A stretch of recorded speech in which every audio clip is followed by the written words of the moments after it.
बच्चों कैसे हैं आप? और हमारे सभी शिक्षक साथियों को मेरा सादा नमस्कार। बच्चों जैसा कि आपको मालूम है आपकी परीक्षाएं बहुत नजदीक आ गई हैं। परीक्षाओं की तैयारी के हिसाब से आपके पास समय भी बहुत कम है और इस कम समय में हमें हमारी तैयारी बहुत अच्छी करना है। तो इस बहुत अच्छी तैयारी को हम कैसे करें, कम समय में कम मेहनत के साथ हम अपनी तैयारी को अच्छे से करें ना। तो इस अच्छे को हम कैसे बहुत अच्छा करेंगे, यही हम आज की वीडियो में बात करने वाले हैं। हमारा जो वीडियो आज का है कक्षा 10 गणित के एक बहुत महत्वपूर्ण टॉपिक सांख्यिकी पर आधारित है। इस सांख्यिकी के चैप्टर पर जो आपके अंक विभाजित हैं वो 5 अंक विभाजित हैं। बच्चों ये जो चैप्टर है ये चैप्टर मूलतः गणना पर आधारित है। अगर आपको जोड़ घटाना गुणा और भाग की चीजें से आती हैं तो आप इस चैप्टर को बहुत अच्छे से कर सकते हैं। इस चैप्टर में मुख्यतः हमें यहाँ पे 3 चीजें ज्ञात करने को बताई गई हैं। किसी भी वर्गीकृत आंकड़े अगर दिए गए हैं तो उन वर्गीकृत आंकड़ों का हमें यहाँ पे माध्य ज्ञात करना है, वर्गीकृत आंकड़ों की हमको माध्यिका ज्ञात करना है और उन्हीं वर्गीकृत आंकड़ों का हमको यहाँ पे बहुलक ज्ञात करना है। इन 3 चीजों के अंतर्गत हमारा पूरा टॉपिक कवर किया गया है। तो सबसे पहले जो हम बात करने वाले हैं यहाँ पे कि वर्गीकृत आंकड़ों का हम माध्य किस प्रकार से ज्ञात करते हैं। तो वर्गीकृत आंकड़ों का माध्य ज्ञात करने के लिए बच्चों हमारे यहाँ 3 विधियां हैं। आगे हम एक सवाल के माध्यम से इन तीनों विधियों की चर्चा करेंगे। अगर आपको कहीं पे कोई समस्या रहती है, किसी प्रकार की कोई समस्या आती है तो कमेंट्स के माध्यम से आप उसको हम अवगत करा सकते हैं।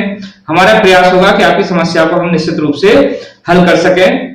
तो आप देखें कि हम कैसे इस सवाल को हल करते हैं, कैसे किसी भी वर्गीकृत आंकड़ों का हम माध्य ज्ञात करते हैं। तो मेरे साथ साथ आप देखें, अगर कहीं पे आपको कोई समस्या आती है तो आप मुझे निश्चित रूप से उसको भी बताएं। 40 से 55, 55 से 70, 70 से 85 और अंतिम जो हमारा है 85 से 100। अगर हम इनकी बात करें इनकी बारंबारता की तो ये पहली 2 दी गई है, दूसरी आपको 3, अगली आपको 7 दी गई है, उससे अगली आपको 6, फिर 6 और पुनः 6, ये बारंबारता दी गई है। तो बच्चों जब आपको प्रश्न ये मिलेगा तो आपको इसी रूप में ये प्रश्न मिलेगा। आपसे कहा जाएगा इस दी गई बारंबारता सारणी के लिए आप माध्य ज्ञात कीजिए। अब अगर हमको माध्य ज्ञात करना है तो माध्य ज्ञात करने की जैसा कि मैंने आपको बताया है 3 विधियां हमारे पास हैं। तो जो हम सर्वप्रथम बात करने वाले हैं, हमारी जो प्रथम विधि है जिसको हम यहाँ पे हिंदी में बोलते हैं प्रत्यक्ष विधि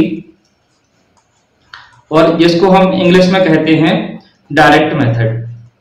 तो प्रत्यक्ष विधि या फिर डायरेक्ट मेथड से हम किसी वर्गीकृत आंकड़े के लिए मीन या फिर माध्य कैसे ज्ञात करेंगे। तो अगर हम बात कर रहे हैं माध्य मीन की तो सबसे पहले हम इस संख्या को जो हमें दी गई टेबल है उस टेबल को हमें बिकॉज टेबल जो हमको दी गई है वो हॉरिजॉन्टल है, हमें दी गई है, तो उस हॉरिजॉन्टल को हम वर्टिकल फॉर्म में अरेंज करेंगे। जैसा कि जो सबसे पहला हमारा कॉलम है वो वर्ग अंतराल का है, तो इस कॉलम को हम हॉरिजॉन्टल मतलब ऊर्ध्वाधर लिखने का प्रयास करेंगे।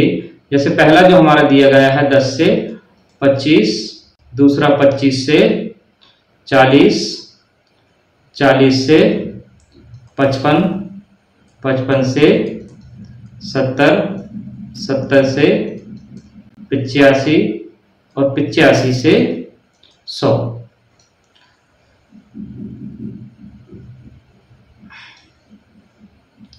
हमें यहाँ पे बारंबारता दी गई है तो मैं उसी बारंबारता को लिख रहा हूं। इसी बारंबारता को हम आवृत्ति भी कहते हैं।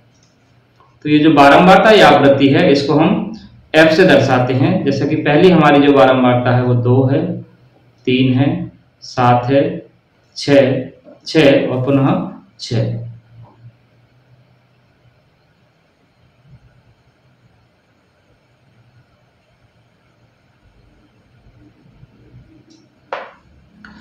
अब बच्चों सबसे पहले जो हमें सवाल दिया गया है, ये सवाल हमने जितना था उसी को लिख लिया है।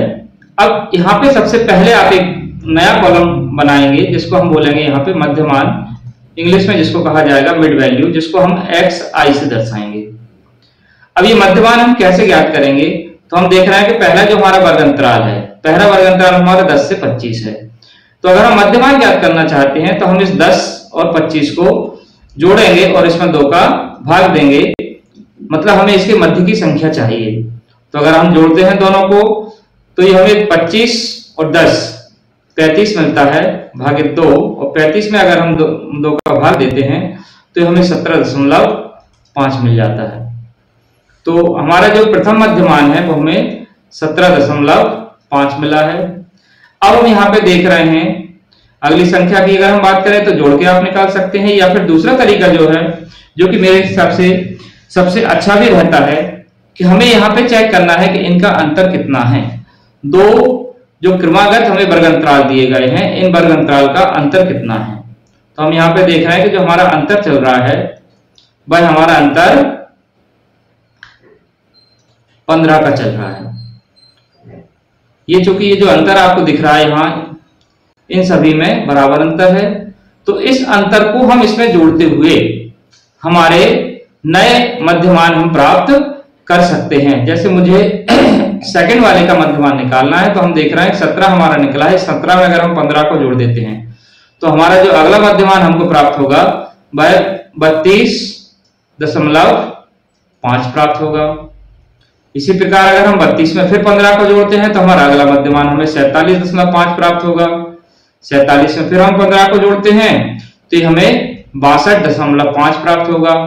62 में आप 15 जोड़िए तो ये आपको 77.5 प्राप्त होगा। फिर आप इसमें 15 जोड़ते हैं तो ये आपको 92.5 प्राप्त होता है। तो इस प्रकार से आपने इनके मध्यमान ज्ञात किए।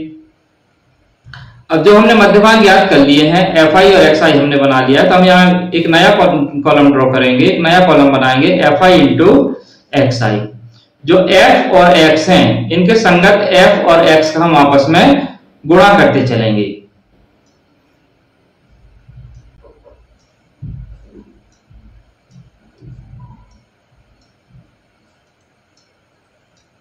तो हम देख रहे हैं पहला हमारा 2 fi है, और जो x हम जिसको बोल रहे हैं xi जो है वो हमारा 17.5 है। अगर हम 2 का गुणा करते हैं 17.5 में, 2 पंजे 10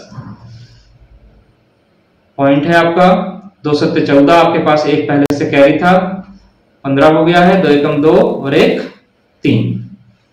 अगला हम देखते हैं 3 का गुणा करना है, 3 5 15, दशमलव आया आपको, 3 दूनी 6 और 1 7 आपको मिलेगा। 3 गुणा 3 आपको यहाँ पे 9 मिलेगा। अगला आप देखते हैं आपको यहाँ पे 7 का गुणा करना है, तो 7 गुणा 5 35 मिलेगा, जिसका कैरी आपको यहाँ पे 3 मिला है। 3 आपका हासिल आया हुआ है। 7 गुणा 7 आप करते हैं 49 आपको मिलता है, और प्लस 3 आप करते हैं तो ये 52 आपको मिलता है, जिसका 5 आपको मिला है। 7 इंटू 4 आप करते हैं 28, 28 प्लस 3 तो ये आपको मिलता है 33। ऐसे ही अगर आप आगे जाते हैं तो 6 का गुणा जब 5 में करते हैं, 6 पंजे 30, 3 आपको मिला है, 6 दूनी 12 और 3 आपको 15 मिलता है। हासिल का 1 आया है, 6 चिंग 36 और 1 37 ही आपको मिला है। आगे फिर हम चलते हैं, फिर 6 का गुणा करना है, 6 पंजे 30, 6 7 42 और 3 45 आपको मिला हुआ है। 6 7 42 और 4 ये आपको मिल जाता है 46। फिर अगला हम बात करते हैं, 6 से हमको फिर गुणा करना है, 6 पंजा 30, 6 दूनी 12 और 3 ये आपको मिलता है 15, 6 9 54 और 1 ये आपको मिल जाता है 55। तो इस प्रकार से आपको ये गुणा करके संख्याएं प्राप्त हो जाती हैं। अब हमें इनको जोड़ना है। अब जोड़ हमें कहां कहां करना है, तो बच्चों ये ध्यान रखें कि हमें जोड़ सिर्फ उन्हीं कॉलम का करना है जहां पर f है। ये हम योग कर रहे हैं और योग हमें सिर्फ उन कॉलम का करना है जिनमें f है। जैसे कि हम देख रहे हैं कि जो हमारा आवृत्ति के कॉलम है यहाँ पर f है, और जो fi xi है इसमें f है। तो जिन कॉलम में f है सिर्फ हमें उन्हीं को जोड़ करना है। हम इसको जोड़ के देखते हैं, 3 और 2 5, 7 12, 12 6 18, 18 6 24, 24 और 6 आपको यहाँ पे मिल जाता है, इसका जोड़ 30। आगे आप जोड़ते हैं 5 5 10 0, हासिल आपको 1 मिला हुआ है। 1 और 5 6, 7 13, 14 15, 5 20, 5 25 और 5 30 हासिल 3 मिला हुआ है। 3 3 6, 9 6 15, 3 18, 7 25, 25 और 6 आपके पास 31, 31 और 6 ये आपको मिल जाता है 36। फिर हासिल आपका 3 आया हुआ है, तो 3 3 6 और 3 9, 4 13 और 5 ये आपको मिल जाता है 13 और 5 18। तो इसका टोटल हमको मिलता है 1860। एक बार और हम टोटल चेक कर लेते हैं इसका। 5 और 5 10, हासिल का 1 आया। 6 7 13, 14 15, 5 20, 5 25, 5 30, 30 का 0 हासिल 3, 3 3 6 और 9 15, 3 18, 18 7 25, 25 6 31, 31 6 36, 6 आपने लिखा, हासिल 3 आया आपके पास। 3 3 6, 3 9, 9 4 13, 13 5 18। तो हमें इसका जोड़ मिल गया है 1860 और जो f था उसका हमको जोड़ मिल गया यहाँ पर 30। तो अब हम बारी है माध्य ज्ञात करने की। तो अब अगर हम बात करते हैं माध्य की, तो जो माध्य हम ज्ञात कर रहे हैं, इस माध्य को सर्वप्रथम हम यहाँ पे x बार से दर्शाते हैं। तो माध्य हमारा जो होगा उसके लिए हम यहाँ पे एक फॉर्मूला यूज करेंगे, एक सूत्र यूज करेंगे।